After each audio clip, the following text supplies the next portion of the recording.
on the either side of China or US, we support Uyghurs for their own struggle, and also to unite with the Han Chinese majority to fight against Chinese dictatorship and the US imperialism. And we are now organizing a solidarity campaign against repression in Hong Kong and China. We hope people around the world can get support our struggle in Hong Kong also, because all of our struggle are united together. And we don't rely on any corporations like H&M who exploit the workers in Vietnam for many years brutally. We don't trust the propaganda of the Chinese government, because they will not get any real support on the ground. Down with CCP dictatorship! Down with CCP dictatorship! Stop genocide! Stop genocide! Close concentration camp! Thank you. Remember this guy? Thank you very much, Jack. Got the Jewish brother here as well. And thank you for your solidarity. And it's very important that we stand together. China, China, can you hear us? China, China, can you hear us? Labour movement has to fight. Labour movement has to fight. Mass internment, no thanks. Mass internment, no thanks. Thank you very much. I'm going to ask Anna to speak now. Anna's from the Labour Campaign for Free Movement. One of the reasons we're here today, and one of the slogans of this protest, is to stand also in solidarity with refugees and to protest against the government's new legislation that it's proposing, which is going to make it much harder for people, for refugees who are fleeing persecution, to come and live in this country. And this is all part of our struggle as well. Because if we stand against oppression, then we have to stand in favour of this place, insofar as it can be, but this place being a safe haven and refuge for people fleeing persecution. So, let me try and... Hello, mate. I don't know if you remember me. I filmed you at Speaker's Corner probably about a couple of years ago now, and you're still going. Much respect to you. Yeah. What have you got here?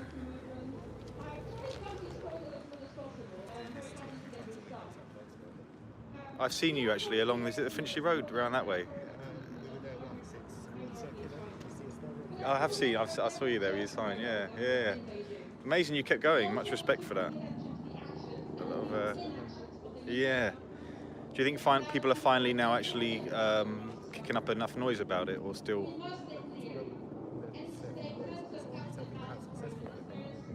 Yeah. Well, I remember you shouting about it when others weren't, so much respect to you. And a lot of people that subscribe to me remember you. Yeah.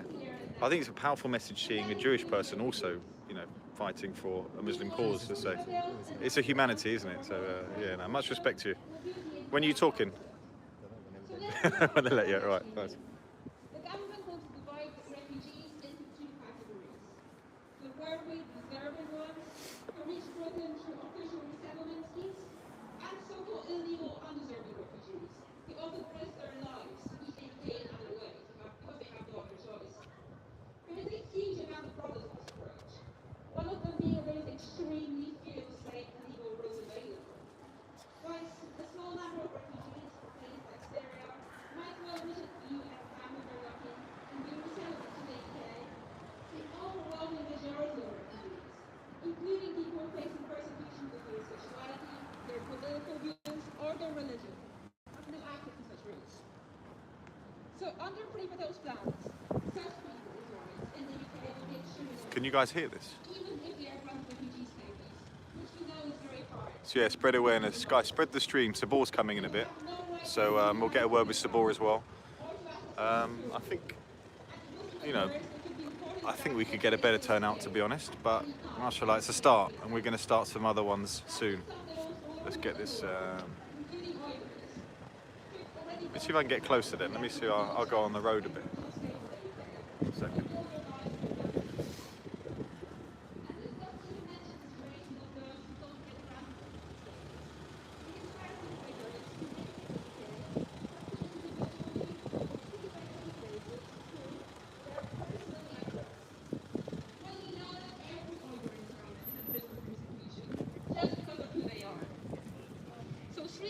know Germany suspended deportation of Uyghurs?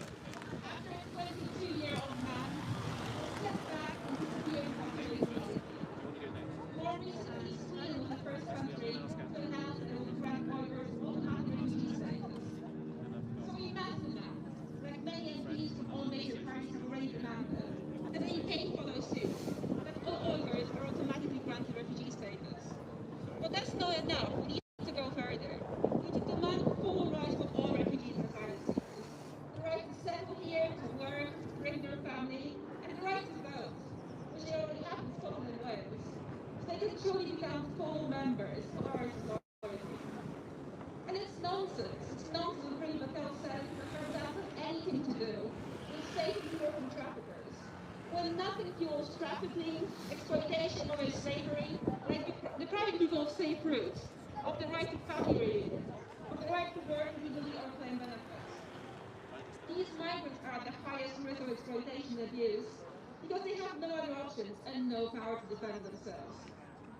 So we are not calling for more empty words from the government, more meaningless declarations, more statements of concern about human rights in China, when the government continues to oversee human rights abuses here at home, in migrant detention centers across Britain, and to deport people to places where they Yeah, I'm right next to the speaker, so this is probably the best spot we got to hear it. We are calling for real solidarity with persecuted people worldwide.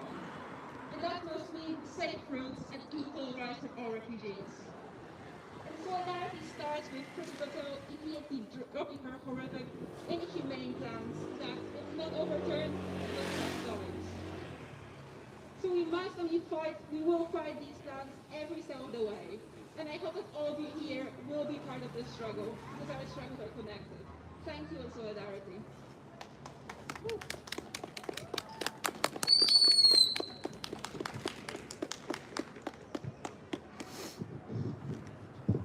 Thank you so much, Anna. It's so important to focus on those issues of the rights of refugees and migrants as well. I want to ask Andrew. Andrew's been and protesting on this issue now for, I guess, 2 years. He was organising twice a weekly protests outside the cultural section of the Chinese Embassy in Hampstead, sometimes protesting on his own, keeping going week after week. Now he's here to tell you also about the Volkswagen campaign that he's leading as well. Please, Andrew.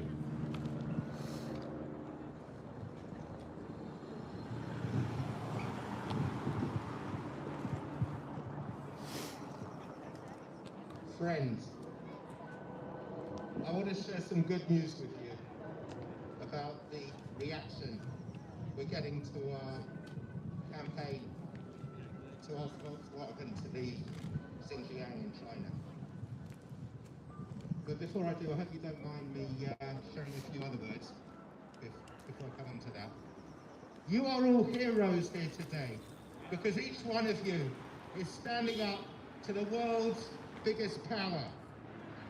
China maybe is equal, slightly below America at the moment, but quite soon China will be the world's leading power. And that China can be a good China or a bad China. When I started protesting 2 years ago, I was very hopeful that we could turn things around quickly and the China of the future is going to be a good China, and it still can be. But the more I've seen over the last 2 years, the more worried I am getting that the events of the 1930s, which turned into the 1940s, which turned into the Holocaust, are repeating themselves. And I'm desperately worried about the route that the CCP is taking. And I ask the Chinese government to think again, to free those in the concentration camps, which are concentration camps, they're not yet extermination camps. But either way, they need to shut now, because we know what happened 80 years ago. And it was a Holocaust, and that was the only time in the whole of human history that anything like this on this scale of millions of women, men and children has ever happened before. And it must not happen again. And that's why you're heroes for being here today. And because you're friends, I want to ask you a favour as a brother, to my brothers and sisters here. This is for you, this isn't for the Chinese embassy. I personally believe that what we're doing is so powerful, we have so much ammunition. And as you're here, when I get on to tell you about the success of our protests, so much public goodwill that it's important that these protests are acceptable, well, not acceptable, these protests will be listened to by the Chinese government. Which is why I would ask you, bring a blue flag, but don't bring any separatist symbols or words into these protests. If those are your intentions, I ask you to have separate protests for them, but keep these protests free of any aspect that the Chinese government can consider separatist, because it's counterproductive, because the Chinese government then will just disregard everything we're saying. And I want to protest with you, and you want to protest with me, and we're all for the same goal of saving lives. Now back to the Chinese government and the campaign. Because of the lockdown, a friend and I have had to protest in maximum, with a few friends. Our protests have been maximum of 2 people. That's the only way the police have allowed us to protest. For the last months, we've been protesting 2 or 3 times a week outside a Volkswagen garage on the North Circular in North London. During the time we protest, the hour, during rush hour, we have tens of thousands of people passing us by. I want you to know the huge level of public support, the honks, the waves, the thumbs up, from motorist after motorist after motorist, who pass us and applaud what we're doing and have taken the message. And I want you to know that there is knowledge in the general public of what we're asking, for the concentration camps to be closed and the slave labour to be stopped. People know, and people are talking about it. And when enough common people, like all of us and everybody in the country and in the countries around the world, start talking about this, then it will stop, because China cares about face. That's right. In that way, China is different from Nazi Germany. They definitely They didn't care, but China, the Chinese government does care about face, and they do not want to be the pariah of the world. 100%. And they are turning into the pariah of the world. And President Xi can stop it. And I think when there's enough pressure, he may stop it. Which is why we are all heroes today for being here and protesting. Thank you. Well said, Andrew.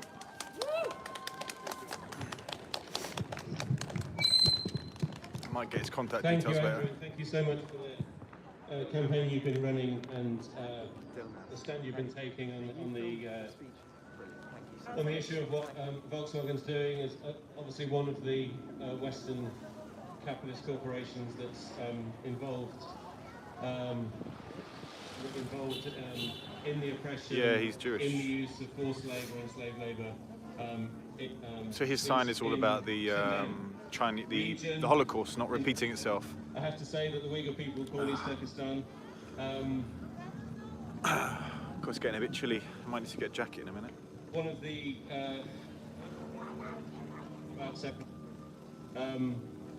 one of the things I would say about that is that in this country, many of us here might have different views. There may be different opinions on, for example, whether Scotland might choose to become an independent state. No one's suggesting that anyone should be locked up for saying so. It's an argument that you can have.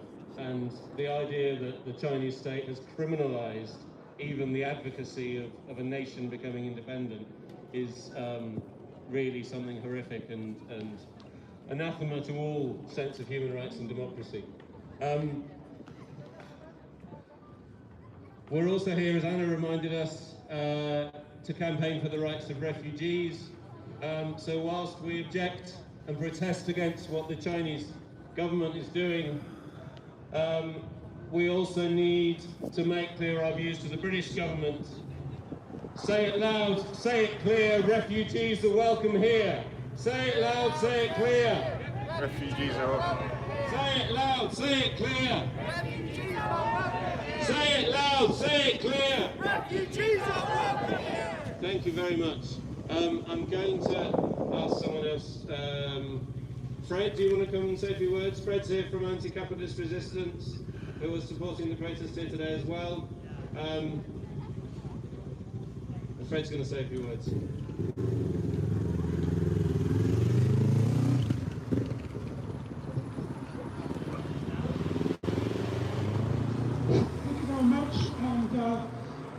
Doing a great job here today to protest for democratic rights and to denounce the repression, the ethnic cleansing and the assault on rights of the Uyghur people, Chinese government.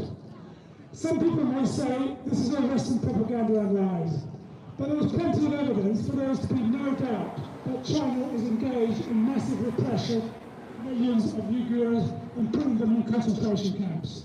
So we should have no hesitation in fighting for democratic rights and against oppression by the Chinese government against the Uyghurs. Fighting for democratic rights is something we should do around the world. We should support the fight for democratic rights in China and in Hong Kong. We should fight for democratic rights for the people of Palestine and Kurdistan. And we should fight for the right for democratic rights and against the assault on the right to protest here in Britain. And we should fight against the hostile environment for refugees. So we should be now making no apologies that the Chinese regime is in a political trade or conflict with the US. Some people may say that because of that, because the United States are big imperialist countries and China in some way is not so bad, we should not be that with Westminster and Washington. But Westminster and Washington would rather do business with a bureaucratic which suppresses its people than recognise and work with a government which works for the people, which challenges the capitalistic business, which has democratic rights, which introduces social and economic justice for its people. That's not the sort of government that they would want, because they would organise a coup against that, but they're quite prepared to work with the government or the government in Saudi Arabia. The world is not divided between progressive regimes and elsewhere, such as the United States. So we should support the struggle around the world for democratic rights, fighting for democratic rights, fighting for the political rights against whichever regime is organising their repression. So here we are today, standing side by side with the Uyghur people against the repression and for the democratic rights. Okay, one sec. I need to go and put a jacket on quickly. I'll keep you guys on.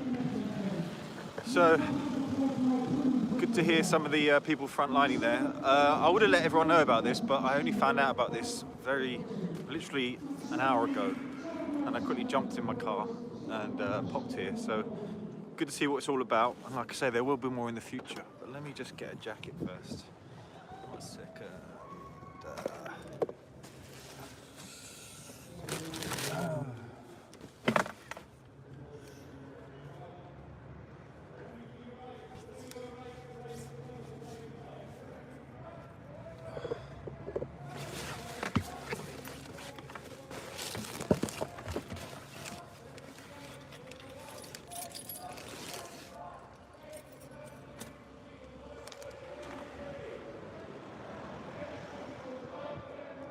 Assalamu alaikum to everyone. So Sabor's going to be here soon, so we may get a few words with him. But yeah, look, share this, get the word out. I think it feels like momentum's growing with the Uyghurs. It feels like people are suddenly starting to really take note. So yeah, it's just unbelievable. Something like that is happening during our time. So you know, we can put pressure on the Chinese government, and like the gentleman said there, they show signs they do actually care what people think. So pressure they care what the Europeans think, they care what the Americans think. try and get back in my space. All right.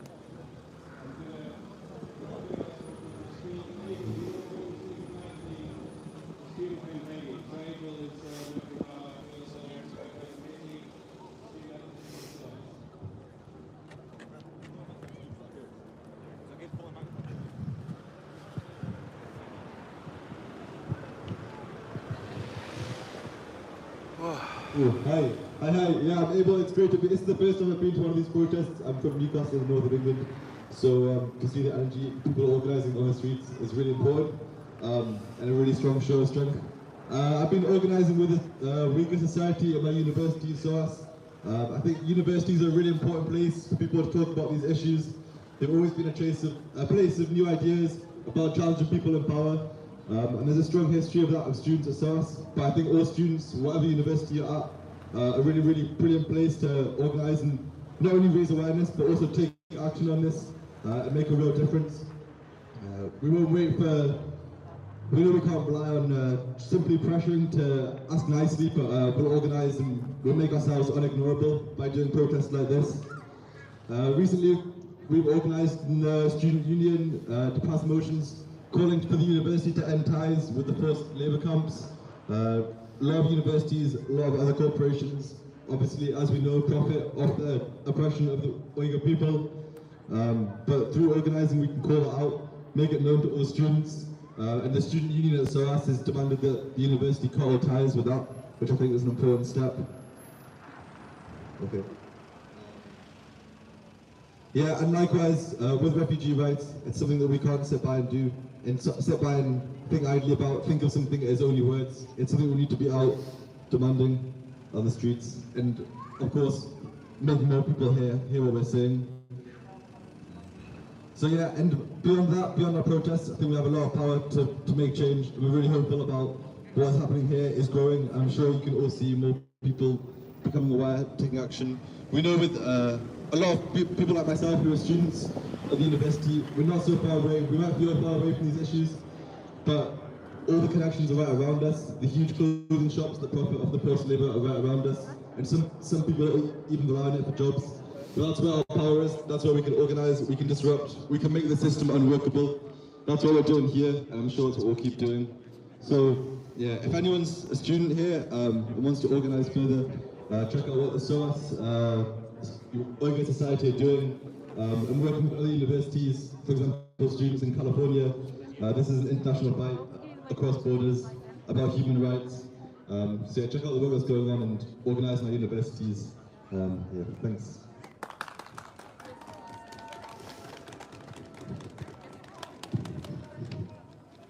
Thank you so much, Abel, and thank you for the work that you're doing in the student movement.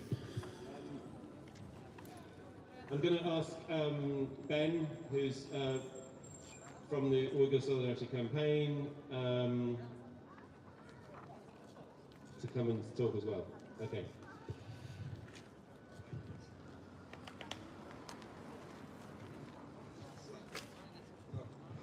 Thanks everyone for coming. It's really good to see you all again since we had to take our break from the protests. I want to talk today about,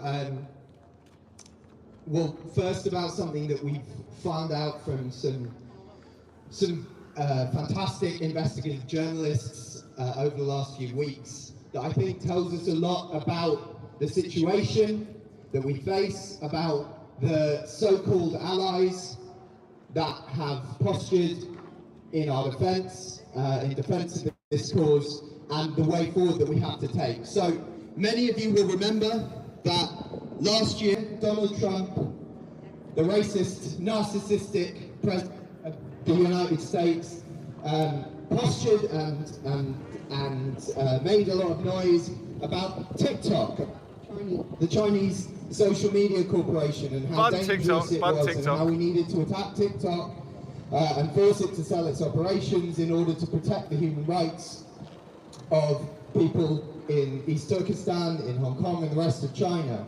And he's not wrong that TikTok, like many big Chinese corporations, is complicit in the oppression. The company that he sold, that he got, that those operations sold to was Oracle, a tech giant in America, a massive corporation whose board of directors, whose CEO includes major Trump supporters and donors, his friends, his allies. What the journalists at The Intercept have shown is that Oracle is selling surveillance software, surveillance databases to the Chinese police. In Xinjiang, up till 2017-18, when the camps were already known, already open, to Chinese police, to repressive Chinese police across the country, to racist, murderous police forces in America, in Sao Paulo, where military police are gunning down black people in favelas, helping the dictatorships Gulf to build their surveillance regimes. So what we've had is a posturing blowhard claim to stand for human rights, and all he's done is had goods sold from a company he doesn't like because it's Chinese to a company he does like because it's American and owned by his mates. Nothing has changed. Racist surveillance is a worldwide problem, East and West. What's happening in East Turkestan right now is perhaps the most intense form that we've seen, but we would be kidding ourselves to imagine that there is something unique, something different, and that we could defeat this somehow by saying China bad, West good, opposing the Chinese government by backing up Western powers. What we need to do instead is the precise opposite, is to talk not about the uniqueness of the oppression in East Turkestan, but about the connections, about the parallels, about the solidarity that we can build around the world between different people, very different people who face similar enemies. There are people right now protesting racism rightly in the streets of America, people protesting against violent military military police repression in Brazil, people protesting in the Gulf states, and people on our streets in Britain standing up for the Black Lives Matter movement. What we need to do is not claim that what's happening in China is unique and stands apart and is some distant problem that we must stand for as sort of benevolent Westerners, but we need to draw links. We need to draw the links between these oppressions. We need to draw the links that show that we have common enemies in racist state violence and the corporations that profit from it all over the world. And it's by building that kind of movement of international solidarity that the real power that we could bring to bear will change these things. In America, we saw Google workers in the past couple of years force their bosses to stop cooperating both with Chinese censorship and with US defense contracts for the military. We've seen tech workers refuse to build surveillance databases that it was suspected that Donald Trump might try to use to repress Muslims in America. Those are the tools we need. It's solidarity between workers and oppressed people all over the world that can create the kind of scale of movement and the power that we need to defeat the repression in China, in East Turkestan, in Hong Kong, in Sao Paulo, in Minneapolis, and all over the world. So I hope that over the coming months, as things start to open up, as it becomes safe to do so, you will join us not only for our protests at the embassy of this repressive, violent, racist state that calls itself socialist, making a mockery of the word, but outside the shops and offices of corporations like Nike and HSBC and Oracle that prop up the regime, that profit from its crimes, and that ultimately drive this kind of abuse around the world. Thank you. Well done, mate. Great speech, mate. Thank you, Ben, and indeed we intend to be here on a monthly basis outside the Chinese embassy, but we will also be organising the kind of protests that Ben talks about, because our targets for our protests are also the Western corporations that are backing up China and that are working hand in glove, oppressing and exploiting not only the Uyghurs, but people around the world. I'm going to ask Myra, who is from the UK community. Actually, just another reminder, please, about social distancing. If you're having a chat with someone, please do remember to stay at least 1 metre plus. Probably 2 meters I'm going to ask Myra's from the Yeah, we're at the Chinese embassy. We're outside the Chinese embassy here. It's 49 Portland Place. That's where we are.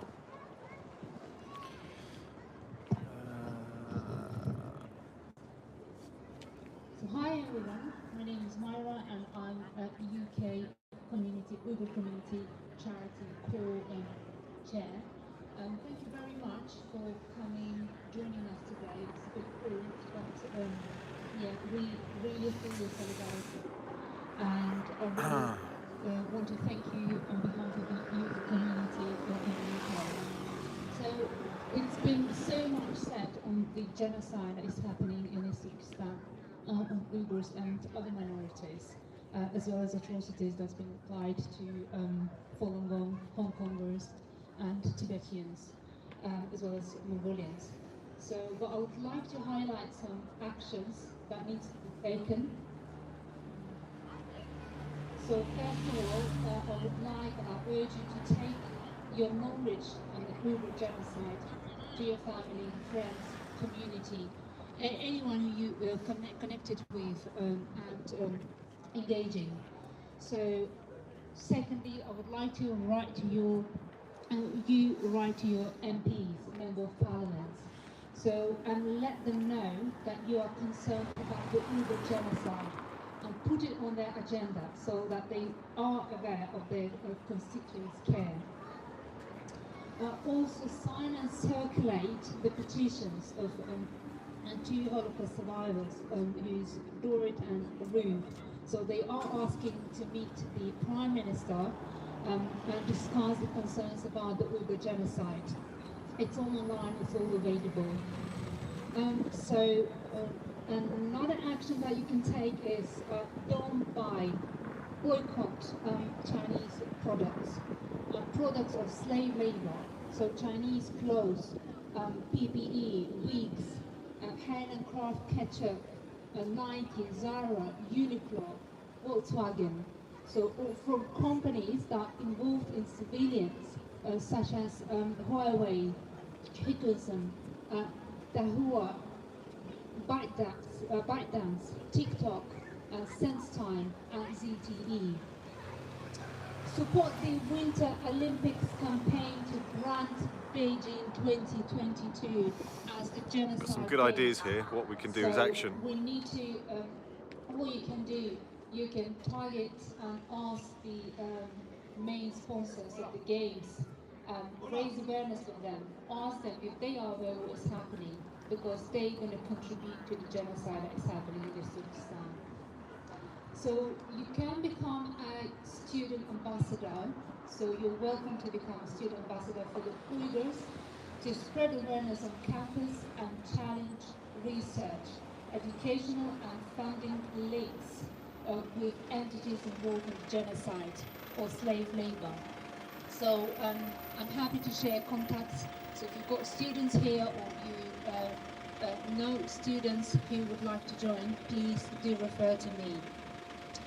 Also support the women's campaign as it grows. Sabor's on his way. Sabor will be here in a few minutes. Forced sterilization, abortion, and marriages, forced marriages, and removal of So children. I'm outside the Chinese embassy, 49 Portland Place. China. You can also donate. Please do refer to me if you would like to donate. And please do follow petitions. There are so many petitions happening because so far we've been having so many communities supporting us. They are creating many petitions. They are very helpful and we've achieved so much.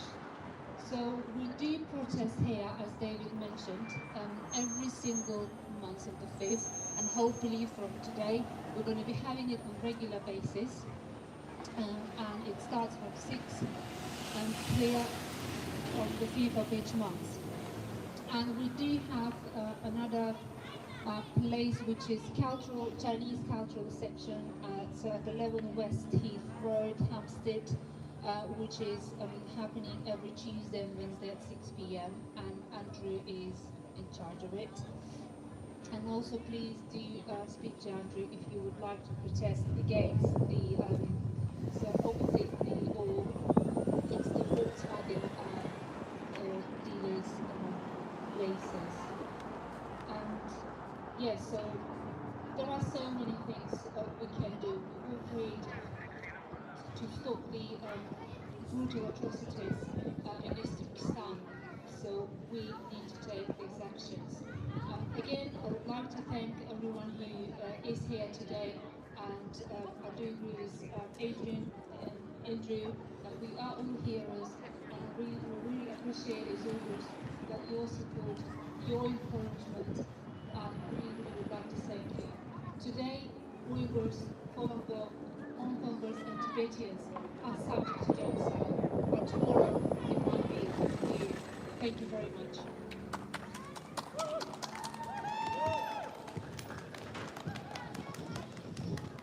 Thank you, Myra.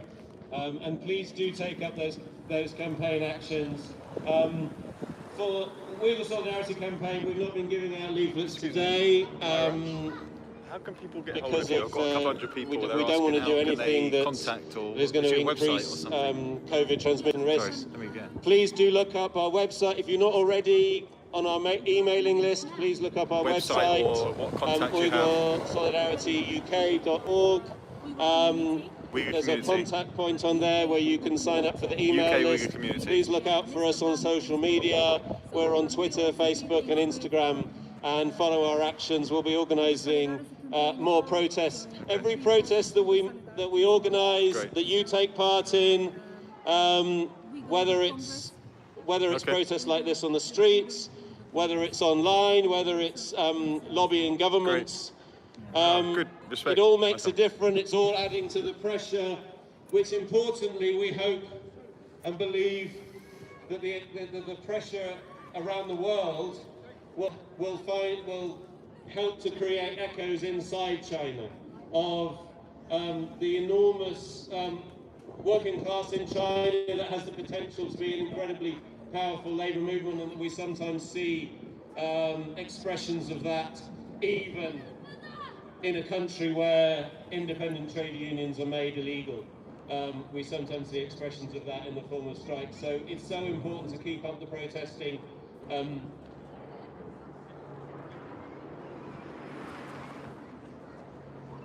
you read?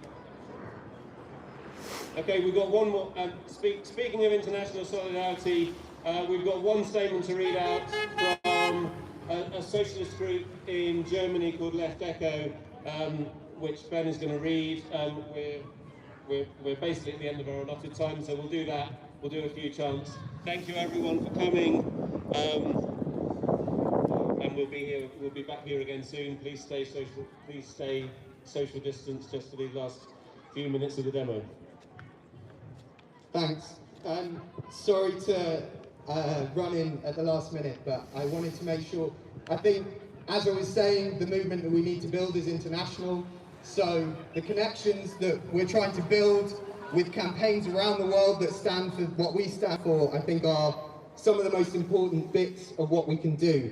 And I was really pleased that Left Echo, who is Dave said, a group based in Leipzig in Germany, UK Uyghur community is what the lady said. Sent us this statement to read out, and they have a protest in a couple of weeks in Leipzig, and we will send a message of support to them as well. And if anyone's here who is from Leipzig and you're going back there, please be at their demo in a couple of weeks. So they say, dear comrades, we send our solidarity to all of you protesting today in London. We are Left Echo, an activist collective based in Leipzig, Germany.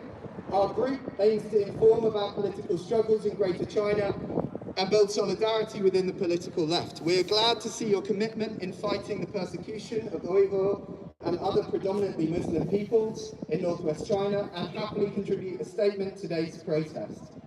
Recently, we saw the European Union and Britain, as well as the US and Canada, sanctioning a handful of Communist Party officials for their involvement in the CCP's genocidal policy in the Chinese province of Xinjiang. We have to welcome this as a step in the right direction, as we have to welcome any action taken to change the desperate situation that the Uyghurs and other minorities are facing right now. But at the same time, welcoming the sanctions puts the critical mind in a predicament. Firstly, because the scale of the sanctions and the rhetoric accompanying them still show a failure to acknowledge and name the full scale of the human catastrophe underway in Xinjiang. And secondly, because the sort of human rights abuse allegation used to legitimize the sanctions obscure the involvement of our domestic economy in the processes in China. The human rights discourse tends to create an image of China as a place separate from Western countries and makes us believe that human rights violations naturally happen there and not here where we are. The political left must challenge this idea. We must reclaim our minds from propaganda and dismiss the idea that Western governments generally have a positive impact on global society. In the light of the recent plans to tighten the regulations on immigration to the UK, the human rights discourse appears particularly hypocritical, all the more so if we consider the role of Western-based transnational corporations in the exploitation of the people in northwest China. Companies such as UK-based Hewlett-Packard not only benefit from forced labour in their supply chains, but also actively participated in developing the infrastructure in Xinjiang. This process of infrastructural expansion and economic integration was paralleled by increasing repression against the Uyghur people and other minorities. Today, these structures are part of the exploitative system that the government, the central government, and its collaborators I've done my Q&A, just waiting to edit it. For this reason, the left should continue to target corporations active in Xinjiang. Can you guys actually hear me? Scandalise their compliance in the CCP's genocidal Yeah, it was UK Uyghur community. She said it was on Instagram, Facebook. We have recently I could hear her, so yeah, I'm surprised you guys couldn't. Companies change their maybe it's policy the, and, for example, stop processing cotton produced in Xinjiang province, or at least declare their willingness to do so. The prompt, what's fantastic here is these guys are giving actions we can actually do. A lot of the things I've heard today I didn't know, so. But also that such moves do hurt it economically, whereas tentative sanctioning and my understanding is, well, me and Sabor are hoping to organise some similar protests. To move on, and you can imagine with the reach that we can create online, I reckon we could fill these streets up. Directly or indirectly. We're fed up with companies like Volkswagen, a company that allies with virtually every racist, oppressive, discriminatory regime to create profits. Giving in to growing pressure, they have reflected on their role during the Nazi reign, donating a little money to memorial sites now and then. Apparently, the voices we'll try and get as many people involved as possible. The apartheid regime have not been loud enough, because by now, VW has Sabor's on his way, but I need to get going soon. And today they run a factory in Xinjiang. I'm going to be in trouble with my mum. I was supposed to eat dinner with my mum, and I found out about this, and I just had to go. The accusations of human rights abuses completely ignore these economic interconnections and try to externalise the horrors produced within the Dave's got a golf system from the respective Western society. We can clearly see that the governments of nation states do not work in the interests of the people, especially not of people who are the citizens of an economic rival. Therefore, we need to keep a critical distance to state action, promote our own framing of the mass incarceration of Uyghur and other peoples in China, and connect our I found out because Sabor messaged me. Die internationale Solidarität, which means up with international solidarity. Yeah, if I knew earlier, I would have posted it for all of you guys. So yeah, I only found out about an hour ago. Solidarity to the comrades from Left Echo in Germany. China, can you hear us? China, can you hear us? Migrant rights, Uyghur rights, same struggle, same fight. Migrant rights, Uyghur rights. Same struggle, same fight. Migrant rights, Uyghur rights. Say it loud, say it clear. Say it loud, say it clear. Against Patel, against Xi, we'll fight till everyone is free. Against Patel, against Xi. Against Patel, against Xi. Labour movement has to fight. Labour movement has to fight. China, China, can you hear us? China, China, can you hear us? China, China, can you hear us? Thank you everybody for coming. See you again on the next protest. Please travel home safely, stay safe. Thank you everyone.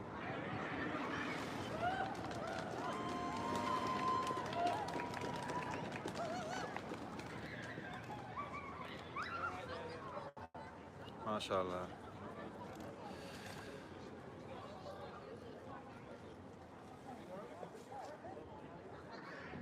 Cool. Can anyone give me the time? I need to know the time. MashaAllah, that was very good. I will re-watch the stream myself because a lot of the details there of what we can actually do. Like I say, good turnout, but I would like to see these streets absolutely packed and filled. And I think we can do that. And I think this is only the start. It's only the beginning. Okay, 7. All right, I've got some time. I'll wait for Sabor. Sabor will probably be here, I think, in 10 minutes, judging by what he just said. So yeah, look, for me, my interest in this is when I read the reports coming from Turkey, from the Uyghur refugees, and just the sheer, you know, we're talking about, you know, kids being taken away from their parents, parents being taken away from their kids. We're talking about rape. We're talking about humiliation. We're talking about people in the street just being completely humiliated. It's yeah, and essentially, you know, trying to eradicate Islam from people. And yeah, how that's going on in today's world. Like I say, it's only recently when I was looking into the Bosnian massacre, wondering how comes the Bosnian genocide. How comes I didn't know about this? How comes these things aren't well publicised? And so we just need to get this out there, man. Yeah, I'm sure. You know, there's probably things happening over there that we haven't heard yet.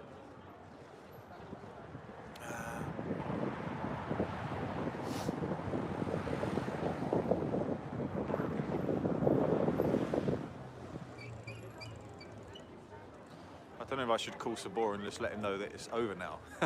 Should I just get him here? I guess we could still have a chat with him.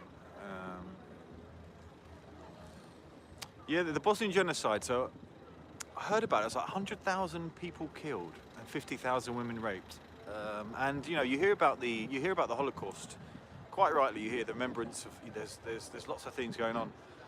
There's nothing about the Bosnian genocide. Even when I looked for the film that Angelina Jolie made, it wasn't on any kind of public kind of thing. I had to go and download it somewhere dodgy. So yeah, there's just this kind of yeah, I want to cover these kind of things up, but we've got to dig it up and put it out there.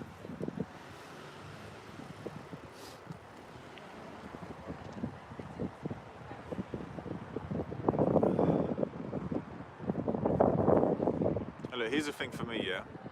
There'll be, you know, imagine, and for some reason this image is always on my head. You've got a Uyghur child, in 10 years' time, you meet them, and they tell you what's happening to their parents, their family, and they ask you, what did you do? You knew it was going on. You knew that you knew that the Chinese government were doing this to me. What did you guys do? What action did you take? And if the answer is nothing, subhanAllah, I think, yeah. We don't have a choice. We have to do it.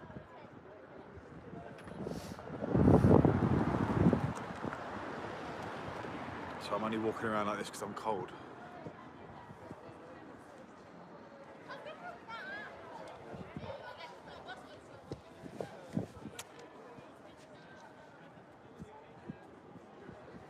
So I found out about this protest. Sabor literally messaged me an hour ago. I was on the way to my mum's for dinner. She'd cooked me dinner, and yeah, so I'm going to be in trouble. But hopefully she understands. But I'm going to need to shoot back soon because obviously I can still make a reasonable time. So, but yeah, Sabor sent me the message, and I just got in my car and drove it.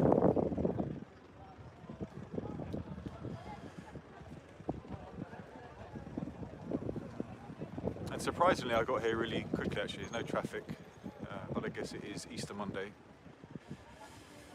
Is it Easter Monday?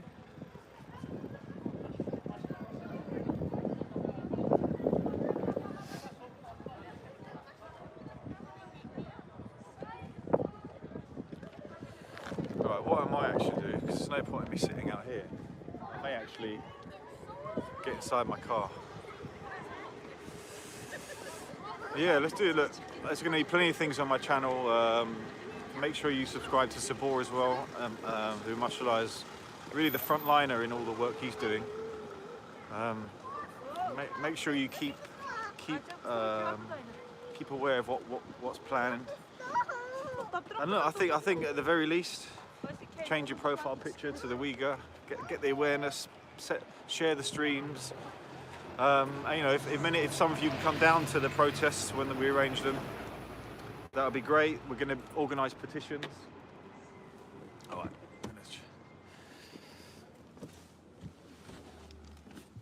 Okay, sit in here because it's warm.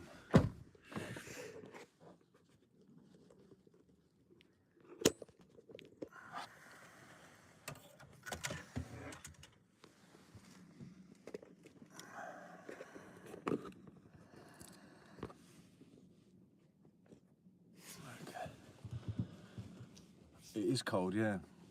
I got a decent parking spot though, although I'm not supposed to park here, but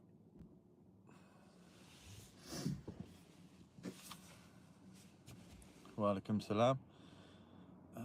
What role do you have in? So, to be honest, anyone could put together a petition. Sabor's doing a lot of it. I've got in touch with a brother who has access to solicitors and things like that, so we can actually put proper legal documentation together. Yeah, look, it's finding out the best way.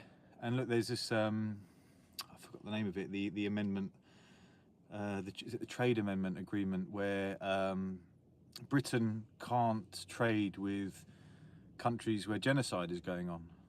So that could be, you know, if we can put pressure on the British government to stop trade with China, and to put pressure on things like this, China will have to start thinking about it, you know. And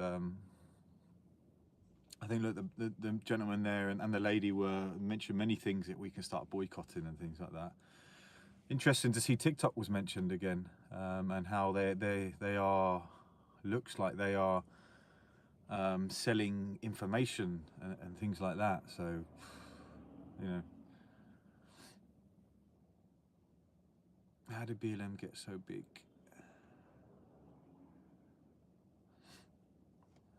We heard you on TikTok. Yeah, I had to throw that one in there, of course. Of course.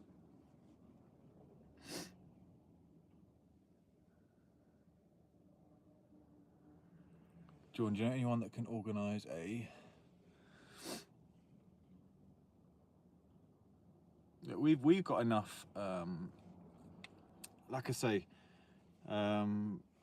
Ramadan's coming, and a lot of this will be planned for after Ramadan. But look at the reach we have online now. If we can all come together, look at the millions of people that we could rally up. I mean, these guys here, mashallah, you know, great work, and they managed to drum some people together. But the YouTube community, you know, when you think of all the Dawah channels and things like that, I mean, we could have this whole street shut down. You know, we could make so much noise that the Chinese government are going to hear it. They're not.